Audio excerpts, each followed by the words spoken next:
आखिर कहाँ जाता है व्यक्ति का पाप। एक बार एक ऋषि ने सोचा कि लोग पाप धोने के लिए सभी लोग गंगा जाते हैं, ऐसे में सारे पाप गंगा में ही समा जाते हैं। इस तरह तो गंगा भी पापी हो जाएगी। उस ऋषि ने यह जानने के लिए आखिर पाप कहाँ जाता है तपस्या की। तपस्या करने के फलस्वरूप देवगण प्रकट हुए। तब ऋषि ने उनसे पूछा कि गंगा में जो पाप धोया जाता है वह कहाँ जाता है।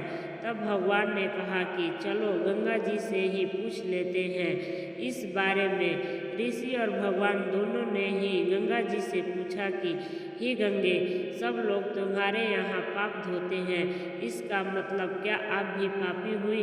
तब गंगा जी ने कहा कि मैं कैसे पापी हो गई, मैं तो सभी पाप लेकर समुद्र को अर्पित कर देती हूँ। इसके बाद ऋषि और भगवान समुद्र के पास गए और उनसे पूछा कि सागर, गंगा सभी पापों को आपको अर्पित कर देती है, तो क्या आप भी पापी हो गए। तब समुद्र ने कहा कि वो कैसे पापी हुआ, वो सभी पाप को बाप बनाकर बादल बना देता है। अब ऋषि और भगवान दोनों ही बादल के पास गए, उनसे पूछा कि हे बादल, समुद्र पापों को बाप बनाकर बादल बना देते हैं, तो क्या आप पापी हुए।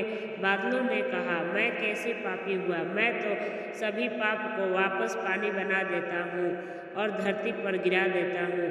इससे ही अन्न उपजता है और इससे मानव खाता है। उस अन्न में जो अन्न जिस मानसिक स्थिति से उगाया जाता है और जिस प्रवृत्ति से प्राप्त किया जाता है और जिस मानसिक अवस्था में खाया जाता है, उसी के आधार पर मानव की मानसिकता बनती है। यही कारण है कि कहा जाता है कि जैसा खाए अन्न वैसा बनता मन।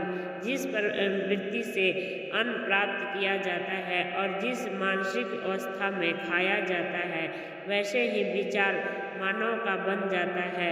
ऐसे में मन हमेशा भोजन शांत रहकर ही ग्रहण करना चाहिए। अन्न जिस धन से खरीदा जाए वह धन श्रम का होना चाहिए।